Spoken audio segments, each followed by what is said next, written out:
you've ever tried to find documentation to answer a NetApp question in the past, you may have had some issues finding what you were looking for. But with the changes to how NetApp does documentation over the past few years, your results have gotten faster and more accurate.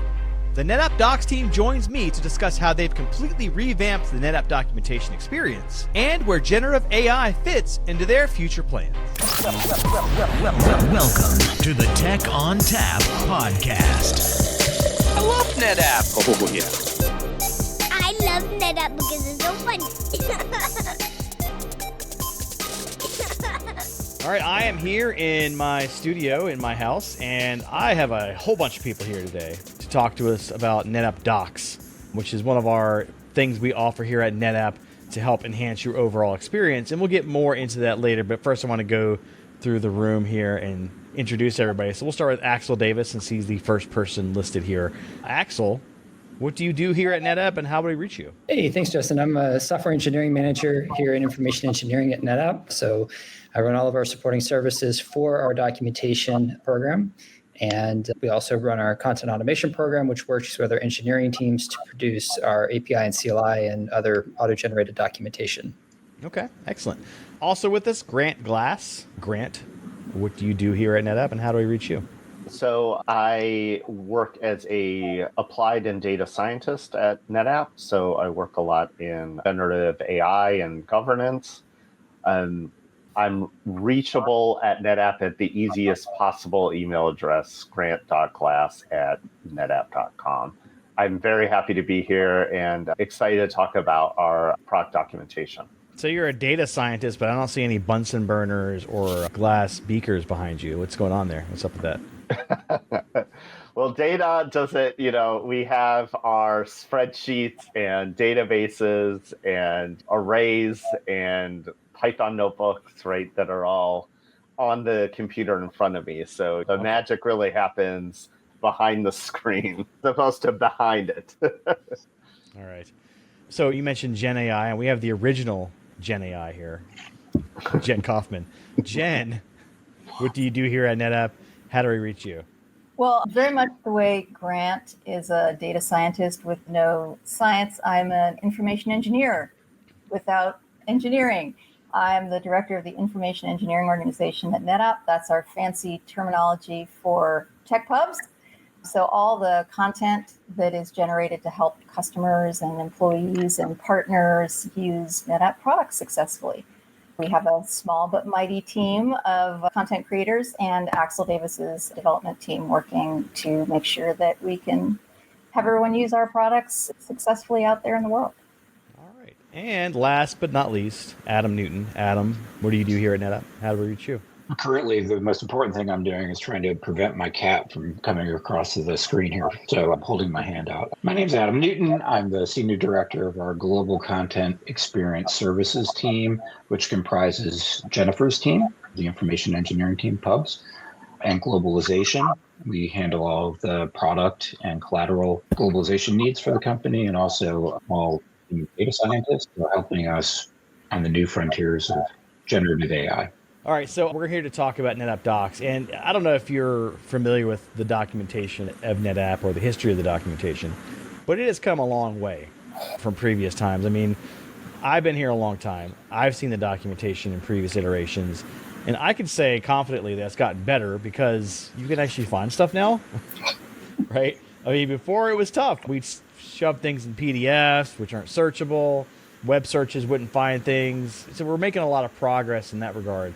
But NetApp Docs is a little bit different, I think, than the overall documentation effort at NetApp. So, Adam, tell us what NetApp Docs itself is. So I'd actually like to start by going backwards a little bit and just say there were some guiding principles that informed where we are today, not the least of which was that we realized several years ago, primarily with the advent of the cloud portfolio at NetApp, that our bespoke system that we were using that was sort of a walled garden, which we authored content, was a private domain that we weren't really able to move at the speed of business, nor were we able to invite people in to help us produce documentation. So we said, hey, we're going to go to a more open mindset, and accordingly our systems and processes followed. And Aksel here on this call was pivotal in helping us move from that closed XML-based system to Hub and open source standards. And so that was the mindset that led us to where we are today. And then another big thing that we did, you alluded to it, Justin, about findability, searchability, was all of our content is freely available on the internet. And that was a huge change for us and has once again, I think, been part of our openness. And it has led to a lot of the innovation we've had in the last 2-3 years. So we are a GitHub-based organization called NetApp Docs. The site itself, docs.netapp.com, is by far and away the most used website at NetApp, the most visited website. And we have content through build automation being continuously built in 9 languages. So it's quite a powerhouse, and we see it's creating value in the pre-sales context. Let's say Justin Parisi was a skeptical prospect customer, prospective customer. Prospect. I can't believe Justin Parisi ever would be, but let's say for the sake of argument, he were that person. We do see people using the site to really learn about the products before they've bought them, but also to use the products after they've bought them.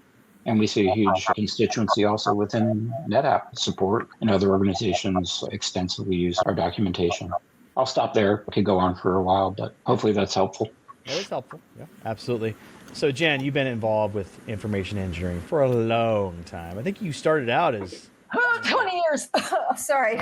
someone who would write things, right? So now you've moved up the ranks here, and you are up at the upper echelons of these things. Now, what did you envision NetApp Docs being? What sort of use cases were you seeing it materialize as? And then how has it changed? Is it any different? Did it fit what you thought it was going to be, or is there more to it? Oh, it's really good questions. It's almost like you interview people I've done this before all the time, and you kind of know what you're. I mean, I'll say this: that the purpose of technical documentation or of technical content, it has not changed. The purpose is to make it easy for people to use products that are complicated. So you really do need information that will help people be successful. And this is employees, partners, customers, lots of different kinds of people who come to our site, docs.netapp.com, or other places looking for information.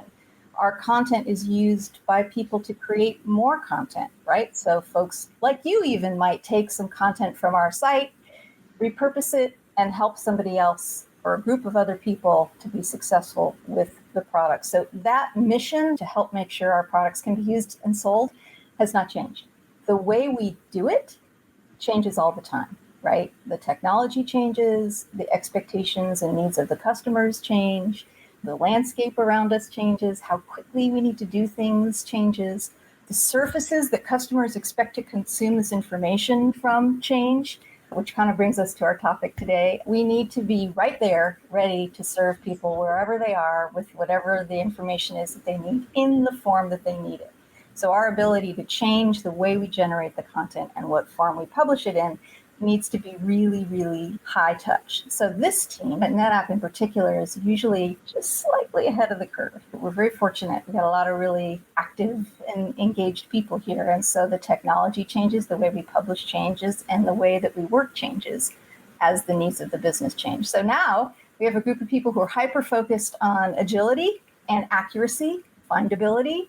We have a differentiator, which is that we have the source of truth, right? This is actually how you do something in the environment that we're operating in today. That's really extra super important that people know they can come and get the real straight thing from us, from our site, created by people who've sat with the people who built the product and tested it. It's a really important thing that we offer. So what we offer and the reason we offer it maybe haven't changed that much, but the actual technical tools that we use and the processes that we follow have changed with the times. So we're currently at a point where we're really trying to focus on, like Adam, I think, alluded to, this kind of agility, right? Speed and the ability to keep pace with the business. How does Docs interact or work with the KB side of things, the knowledge bases? Does it interact at all?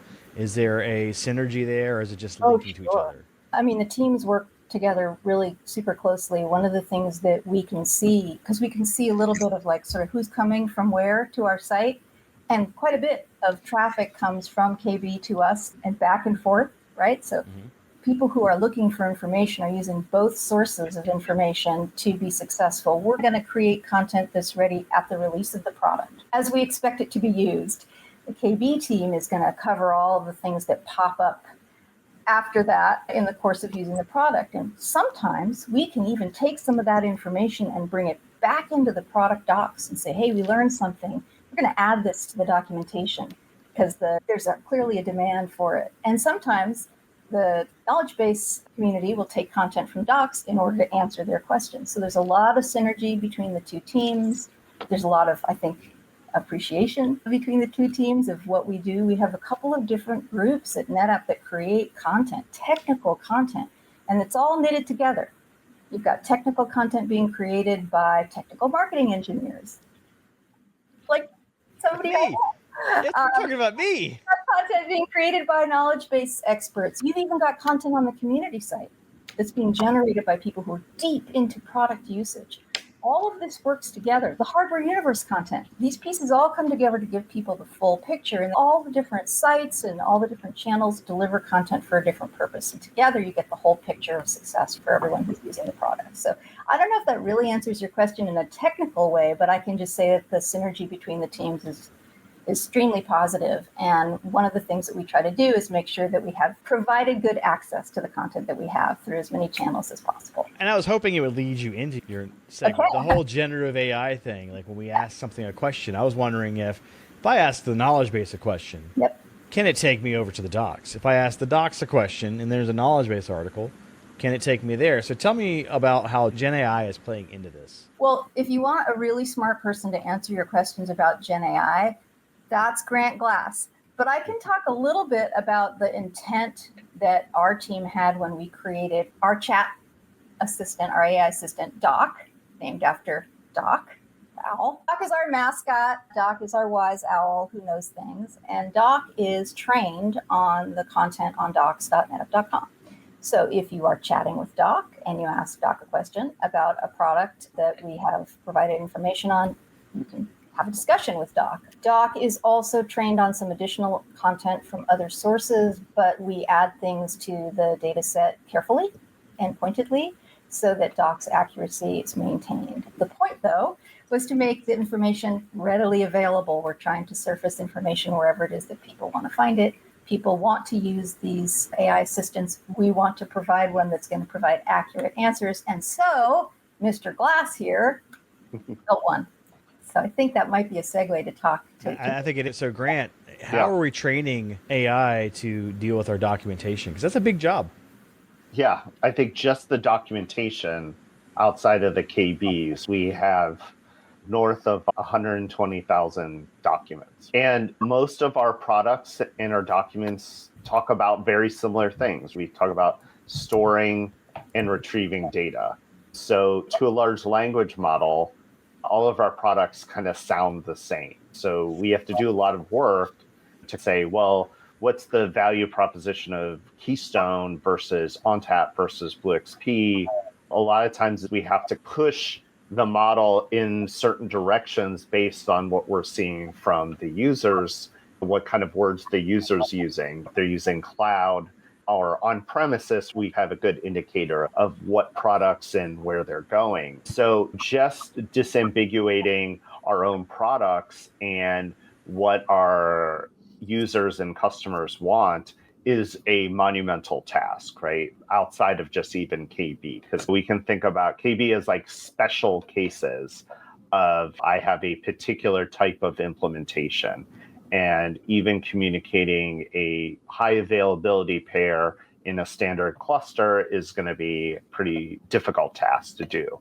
And at the end of the day, we've used the word AI, but there are large language models. And the key there is language, right? This is why I think the writing team and the docs team is the best seated to have a generative AI solution. And we were the first public-facing one for NetApp because we deal with how we communicate about our products to the user.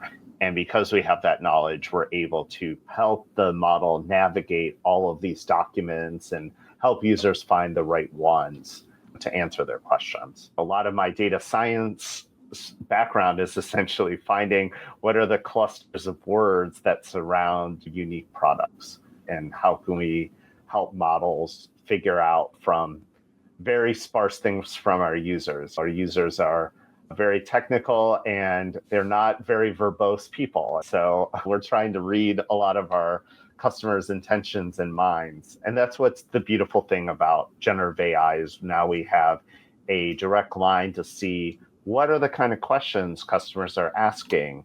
How are they interacting with our products? What are their pain points? And it's been a really interesting journey to have that interactive element through a chatbot. And to Jennifer's point about seeing what your users are talking about and going back to the documentation to say, where can we clarify or where can we add more detail to help our customers better understand and use our products? So what are you using to train the models? What sort of tools are you leveraging, and what does your workflow look like for that? The essential model that we're using is called RAG, which is Retrieval Augmented Generation.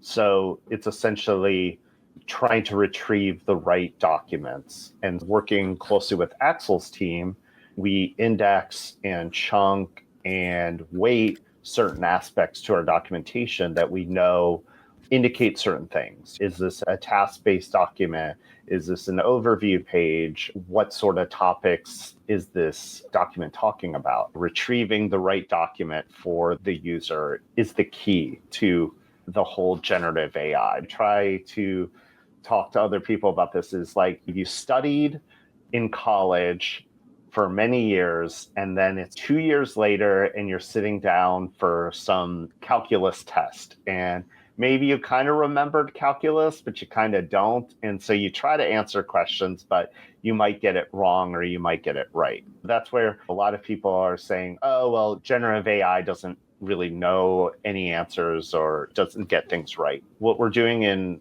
Retrieval Augmented Generation is we're giving you an open book. We're saying, here's a set of 5 documents. We know the answer to your question exists somewhere in these documents. Find that answer and only pay attention to these documents. And we're confident in our retrieval. Aksel's team's done really good work on ensuring that we're retrieving the right document. Once we have the right documents in play, it's pretty easy to answer the question. The biggest learn that we've had is we think a lot about what's in our documents. What are we trying to tell our customers? A lot of the times we're not thinking about what we're not telling our customers, like, oh, you can't do this with one of our products. You can't delete a volume without changing an aggregate first, or vice versa. That's something we're learning and continuing to try to improve, is to try to say, well, we're doing a really good job communicating. How can we essentially teach a model what you can't do with NetApp products? What are the restrictions that we have? And that's what we've been working on. Is that kind of the fine-tuning process there? Yeah. It's also understanding how customers use our language. They'll say AFF or they'll say 250, right? And what we're doing by tuning doc is to say, oh, when you say 250, we know AFF A series 250 ONTAP hardware system. What we do a lot in terms of training is customers use a particular type of thing, or they'll say ASA.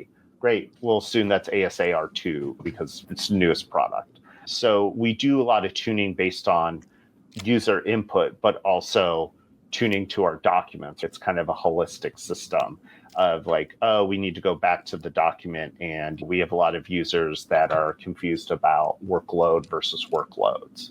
So let's go back to our documents and clarify those concepts a little further. Yeah, I wanted to supplement to what Grant was saying too, and this may be a bridge toward Aksel's team's work, but the RAG data set that Grant alludes to is something that we're continuously updating. So it's not a data set that's set in amber and that we update every so often when we can, a monthly or whatever. It's every day. And it's based on our builds, and our builds are happening every minute, every day. So the RAG data set is continuously updated and ready and agile for Doc to use it to answer questions. One thing that people are challenged by and that becomes a concern is the accuracy of the information that gets returned. And I know I've run into this before where you ask an AI something and it comes back with something it thinks is really the answer, right? It's very confident. And if you take it at face value, sometimes it's not always right. So how accurate would you say your documentation models are today? And what sort of things are you doing to enhance those models? Do you have humans that are going back and checking?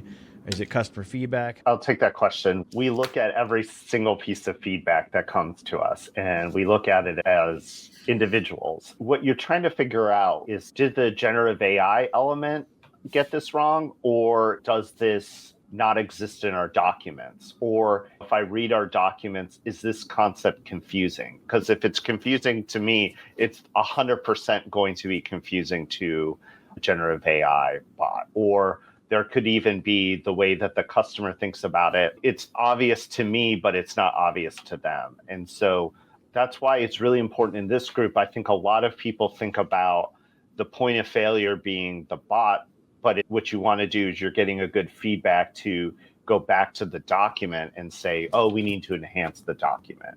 We know this from Adam's experience of talking about the RAG data set. We had to do a lot of testing, and we had to change titles to documents based on what we were seeing in answer generation, because to someone that's unfamiliar to NetApp, E-Series sounds a lot like ONTAP. And so we do a lot of testing right along this, and this is where the human is absolutely necessary. This is not an automated process. It's figuring out where the point of failure is. We're not ambiguating the terms well enough in the AI solution? Are we not retrieving the right document? Do we need to tune our retrieval?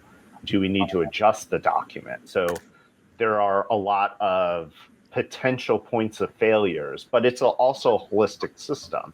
If you change a piece of documentation, we're also going to change the way that the bot operates based on what we've changed in the underlying documentation. It really requires a human being present in all of those processes. And I was just going to chime in on something Grant was touching on, which is that the source content, in this case, the documentation, can be optimized to perform well with one of these systems. And historically, let's just say for the sake of argument, the content has been optimized for humans to read or for maybe search engines to give results on. Now we've added yet another audience for the content, and that's these large language models that need to be able to understand what we've written. And so there's a certain amount of going back to the content, which in the case of ONTAP, there's a huge amount of content that's built up over the years, however long ONTAP has existed, and make sure that the content is being written in such a way that it's optimally consumed by all of these audiences. So now you've added yet another important consumer of the content that you have to optimize for. It's important for the authoring organization to be kept current, and luckily we've got great partners to help us do that, but it's really important that a human do that synthesizing and then give instruction for going forward. How do we optimize this content for yet another new audience? So, Aksel, I know that your team is responsible for helping to power this whole solution, right? Are your customers the Docs team, or is it like NetApp customers? Yep. Well, we actually are split a little bit, to be honest. Okay. But yes, of course, our NetApp customers are first and foremost. And we have a data science team that's been formulated over the past 2 years to help coordinate a lot of those technical details, to allow our engineering team to really focus on the infrastructure and the tooling to help support that. We are trying to build an AI landscape that supports different types of AI processes, because it's not just about generative AI. Certainly that was our first ambition, and we've accomplished that. And as Grant pointed out, we were the first at NetApp to do that on a public scale. However, we do have other areas we need to get into. And we've talked a little bit about supporting our writers and giving them feedback and how they can improve their documentation. We also do that with engineering when we get into our auto-generated content. And every company in the world has auto-generated content, whether that be API, CLI. For those that are aware of Swagger UI, right? Engineers are responsible for generating a lot of that content. And engineers aren't writers. We don't always get it perfect. The AI system is supposed to help interpret and translate that into something that's meaningful to a customer. We have styles and guidelines and all of these other details that we factor in. We lint those engineering specs and we transform that into our standard documentation that we publish to docsnap.com. And historically, that's been a very manual human process to go through and edit and review that. With AI, we're able to build types of systems that can create, edit, or standardize our engineering specifications and turn that into meaningful documentation. So that's one critical area that we've been focusing a lot of our time on. We've been using Azure up to this point, and we're looking at other technologies to supplement that. So for example, when the AI boom happened, everyone was focused on embeddings. That was the hot topic, vectorization and embeddings. And we chose to go down a slightly different route where we did not use embeddings or vectorization. Now we're looking at, mainly because there was some cost in the frequency in which we republish and the expense of that. Now, as it gets significantly cheaper and we have the time and energy to go through and reevaluate, we're able to supplement. And we're seeing multiple different data sources and transformation types that can be used in parallel based on the type of input you do. If you search for a command, the way you want that to return an answer is different than if you type a large question. The context matters of your query, and the type of infrastructure that we use and the approaches that we use are different based on those inputs. One of the things that the data science team and development team have collaborated on and recently released in the last month for our writers is an authoring assistant that's built in. It's a plugin or extension of GitHub Copilot. Aksel, do you want to say a few words about that? Yeah, absolutely. NetApp brought in Copilot. By the way, we are centralized in GitHub. So as soon as we heard that, our ears perked up. We wanted to go check it out. And from a developer standpoint, you have all these different programming languages that it supports. And so you can imagine an analogous one for our authoring source, which is AsciiDoc. We basically wanted a way to create a plugin for it that would enable us to run style checks and linting and other aspects on this content. And what was born out of that was a linting tool that we use that leverages GitHub Copilot, that runs our style guide, that runs a few other checks. And we look to build that out into our other linting application in the future to build a comprehensive system that can do grammatical checks and other types of editing passes. The data that we collect is passed through back to our writers. We track that to make sure that we always have a human element that's touching it before we would release any of that to docsnap.com. So that's an exciting area. It uses a slightly different technology with GitHub Copilot than with our generative AI tool. So that's yet another area of AI application that is slightly different to build out that ecosystem. Were you saying linting, like a lint brush? Yeah, so in engineering, we sometimes refer to something called a linter, which might be something that looks at formatting and coding. You might have certain indentation rules, or if you're doing Java, you might forget your semicolons or something like that. So anything like that, where it's just running through, trying to standardize your code base. And the same thing is true for our writing, where we go and clean up certain grammatical, stylistic changes. So it's a lint brush for code. Exactly. Yeah, and we are not rolling out the belly button snooper either as part of that. You could just use like Scotch tape. Yeah. I think one of the things that Aksel's touched on, and it's very unique to this team, is one of the reasons that generative AI is actually pretty challenging in implementation is it requires both coding knowledge to be able to use the APIs and the environments to have some sort of call to these models, but also the prompting is a very large part of getting the model to do what you need it to do, to get it to behave properly. And we're fortunate enough to have writers that can be very specific and precise in their articulation of our standards. Like, what does a good lead paragraph have? In getting very specific, like the lead statement needs to have 4 sentences. Number 1 needs to have this, or we want a title and the title needs to have the product name and an imperative verb. And we give the model, here's examples of imperative verbs. Here's an example of a good lead statement. The unique portion about Aksel's team and Jennifer's team and the data science team working together is we provide a solution that is robust in its code and its prompting in order to really create a good Gen AI solution.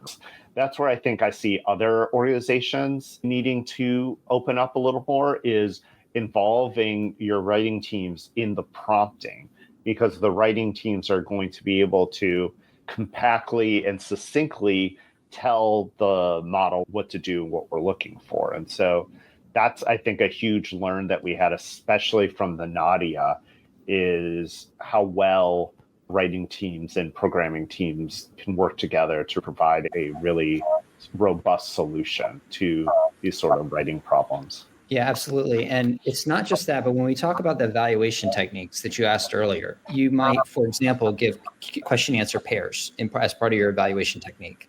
And those writers can take customer questions or queries if you're tracking that. And sometimes you want to measure against that. You want to know exactly what a customer's putting in. They're probably not going to be always perfect. So that's one type of test suite. Another type of test suite is having your writers go in and modify those questions to be more accurate or relevant to what your documentation is about. And that can actually be used as a mechanism to evaluate and train your model as well. Writers play a crucial role in that, and they may not even realize it yet. So that might be something that other companies or people need to help empower their writing teams to do. You mentioned a couple of technology you're using to help your team. What sort of NetApp technologies are you leveraging for this work? We already talked about some of the external tooling like GitHub Copilot and OpenAI. Within NetApp, we've done some experiments with certain products, some that have been released, some that haven't been released. And I would say that in all of our evaluations, each one has its own merits and benefits. But because we had already been at the forefront of how we were doing it, we were really looking at what are the net value adds. So things like classification was really important to us. That was not an area that we had historically been at the forefront of.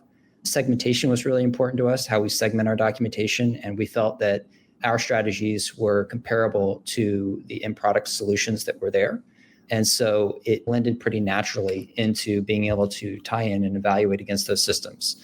So I'm not sure we're in a position to chat too much about that, but I will say one thing is that we have a partnership with each of the different first-party cloud providers. So we're actually working with AWS right now to ingest their documentation from AWS through an MCP server and convert and ingest that into our doc RAG data set. So very soon we will have AWS documentation flowing into Doc and into our site search.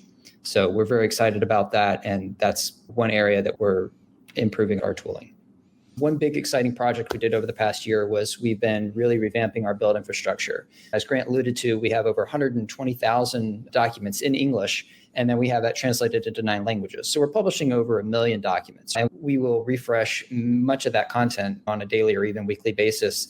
To do that, we have to have a lot of build runners. It takes a lot of time to be able to transform that. We transform it to PDF as a secondary output format. And with all of that combined and then indexing it into search, builds originally could take about an hour and a half, 2 hours, sometimes even 3 hours, like our ONTAP build, for example. To cut that down, we went to an incremental publishing approach, and we were using tools like Trident and Kubernetes and Ansible to be able to help speed up our build infrastructure, but also in our publishing to get down to an incremental build. We use GitHub Actions for that. It's been an absolute amazing tool to help speed that up. We now have, I think, 30 build runners. And if we have to do a full site rebuild, we can spin up 100 plus build runners, which would normally take 5 days to build all of our sites. We can now do in about an hour or two. We can either do that in 2 different environments, one being Kubernetes-based, one being an Ansible-based. And we have both of those available to us as needed on an ad hoc basis. We put in Trident, and we found some great additional benefits to that as well, which is a NetApp product for containerization. Those are some really key areas. And then looking at Amazon F6 ONTAP, which we use for a lot of our storage for our publishing environment and hosting. Okay, so you're running this all on NetApp. I just wanted to make that clear. You can do all this on NetApp. I mean, if you chose. So one of the challenging things about doing anything with AI, whether it's developing AI or using AI internally to improve your documentation, is navigating the intellectual property, navigating the legal challenges that might come into play, because nobody wants to have their internal knowledge out in the public domain. Like, they want to try to protect that as much as possible. Adam, how are we navigating that landscape at NetApp? What sort of things do we do to try to protect that IP? That's a very good question, Justin. At the outset, when we were working on our generative AI chatbot, other teams at NetApp were looking at Gen AI too and wondering how they might leverage it or build solutions from it. And so we engaged with those teams, a cross-functional work group that included our legal department, and talked to them about what would be appropriate use. The advantage we had, the we being the docs team, was several years before, as part of that open mindset, published all of our content out on the public internet. So what we were publishing was not private in any way or proprietary. It was out there in the wild, so to speak. So that was a major hurdle. People listening to this may be in different circumstances. They may have different policies and governance models at their companies. But for us, it was a fairly straightforward move to take publicly available content and basically recombine it through the magic of Gen AI. Now, I will say on the user experience front, though, we did design into our UI some appropriate caveats, basically, about what you are interacting with as an end user. We do try to provide guardrails and guidance and make sure it's clear to everybody that they should always verify what they're seeing in terms of the answers. And I think Grant alluded to it in our generative AI solution, Doc, the chatbot. All of its answers are buttressed by citations. We encourage people to always verify. Should just blindly format my cluster because the Gen AI told me to do that. That'll fix your problem. I would just say the last thing, we have a really great partnership with Microsoft. And one of the reasons why we were able to do this solution was we were working on it for 2 years in OpenAI in Azure. And that provided enterprise level security and privacy that we needed. The first version of this used ANF to store all these PDFs and to see, before we hook this into our publishing environment, is this solution going to work for our type of documentation? Having a service like ANF and an OpenAI instance provide some rapid prototyping. So I think we are also at an advantage because of that close partnership we have with Azure, that we are able to start this early. What you're seeing now is 2 years of learns from those smaller prototypes to the customer-facing enterprise level app that we've deployed now. So I think that was a huge part of that initial journey that we were doing, and we are enabled by that partnership we have with Microsoft. Yeah, that was a good call out, Grant. And you mentioned ANF, those were NetApp files. That was part of it. Maybe one thing I'd say, I alluded to this mindset and culture change for our broader team, going from a walled garden specialty team or artisanal sort of to a more open source and open mindset. And I'd say another mindset change for us because of Gen AI and because of the work we've done on Doc is that, and Jennifer alluded to it earlier as well, generally speaking, we see our roles not just as content creators and publishers, but as data stewards. That's something that we have been talking about internal to our team. What does it look like in this new Gen AI future to own a data set, govern it, maintain its currency and consistency, continually groom it, and architect it in such a way that it's ready and versatile for other solutions that are not yet, fully visible on the horizon. So I think that's a very interesting change for us. And having some data scientists on our teams and having an engineering team, people whose minds tend to be more technical, who think in terms of systems and governance, has been extremely helpful for our team to be able to make that change. As part of that openness that we embraced, we have invited people like TMEs into our system.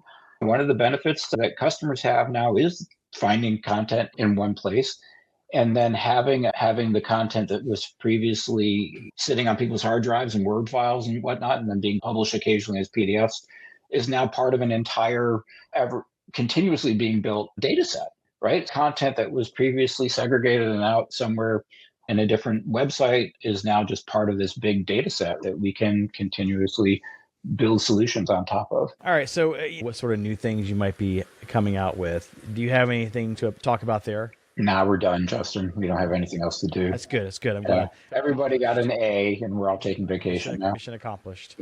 Yeah. All joking aside, I think one interesting aspect that we have ahead of us, an opportunity for the company and for our customers, would be to join our data set to other data sets. So for example, there's a very large data set that comes back from our auto support feature. And I think how might we leverage that data set and ours and perhaps an agentic framework is something that holds promise in the future.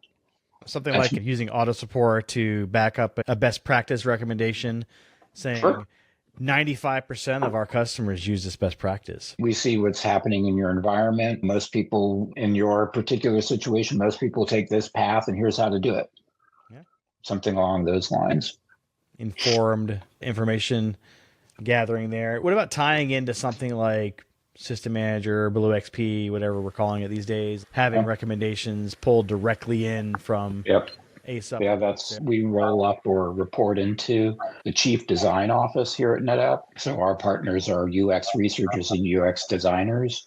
And that's been an incredibly fruitful partnership opportunity for us, where now we talk to our designers, we work in Figma with them and imagine new experiences in product. So yes, we're imagining some kind of assistant inside of our products that our content is essentially syndicated into and combined with, again, other data sources.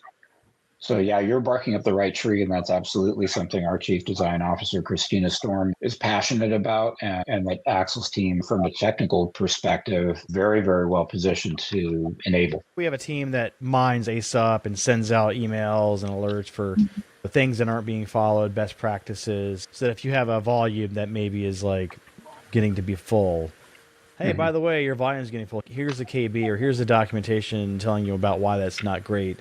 And here's how to fix that. I think that kind of informed use case might be a good way to tie all of it together. Yeah. And Justin, I also wanted to say we haven't focused at all on it in this call, and it's not the central purpose because we're talking about docs, but the other team that reports to me, the globalization, I wanted to point out, are also using AI specifically to evaluate the quality of the machine translations. At NetApp, 94% of all the content that's delivered in language is actually just machine translation. So 6% is human done. Our goal in this year is to get to 100%. But I think it's very interesting what Edith Bendermacher and her team and the GPSO team, the globalization team at NetApp, are doing to essentially evaluate quality of machine translation and continuously improve it through AI evaluation. Yeah, that's one of those mundane tasks that I can imagine that having an army of humans do is just mind-numbing. You're right. And the content reviewers in language, Brazilian Portuguese or Japanese or whatever, will still always be part of that loop. But the idea is that it's a machine first and AI led translation workflow as opposed to human.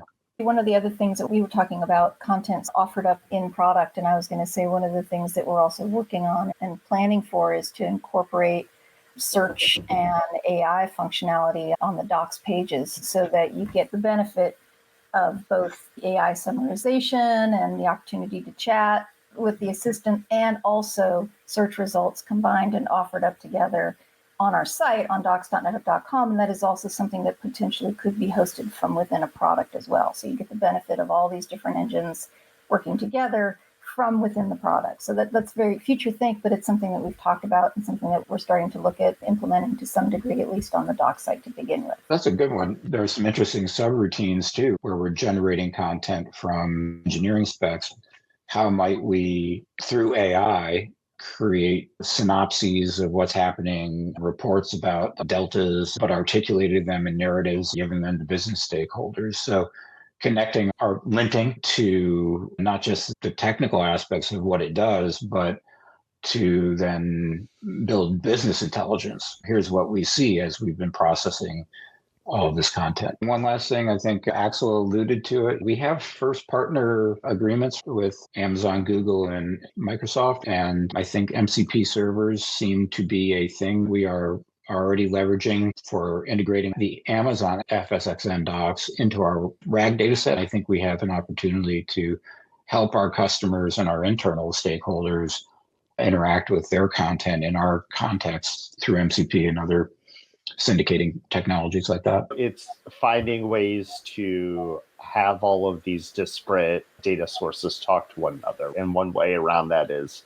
MCP servers. That's definitely the next sort of thing. How do you integrate even more data sources? Because we understood that it was pretty difficult to do adding in something like KBs is even a more monumental task. So having these MCP protocols, I think, helps organizations implement all of these disparate data sources together in one agentic flow.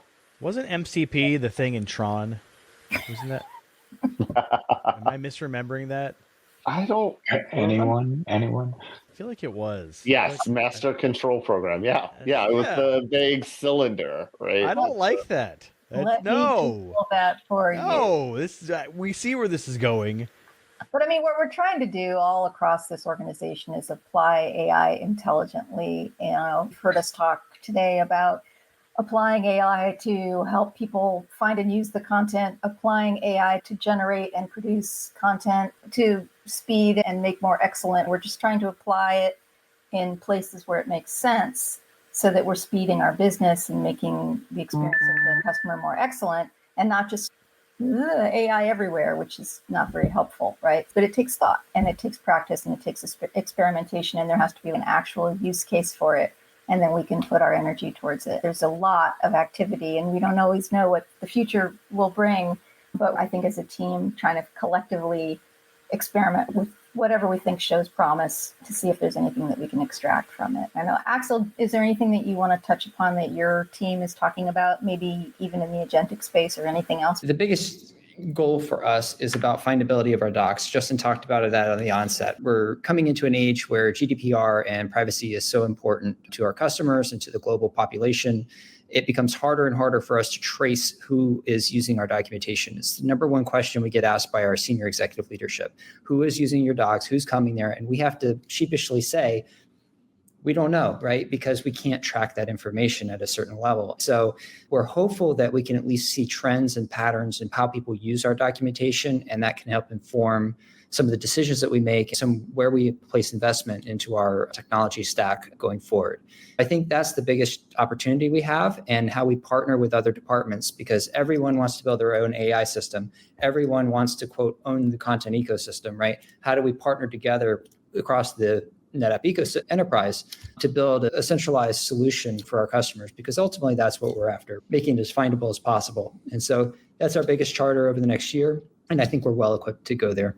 Yeah, I think you guys are on the right track there with this. All right, so NetApp Docs team, thanks again for joining me and talking to us all about what's going on with Gen AI and the NetApp Docs as a whole.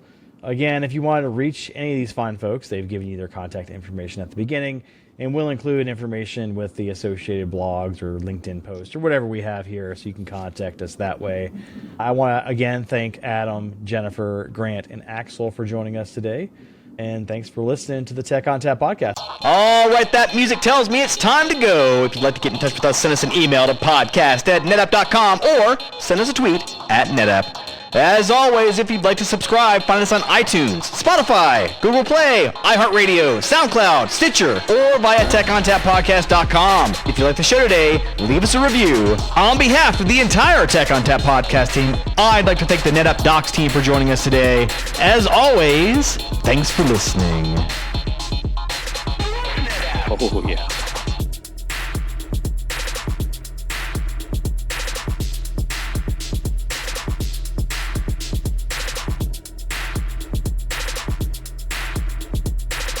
Is it just me that's getting off on this? Oh, yeah.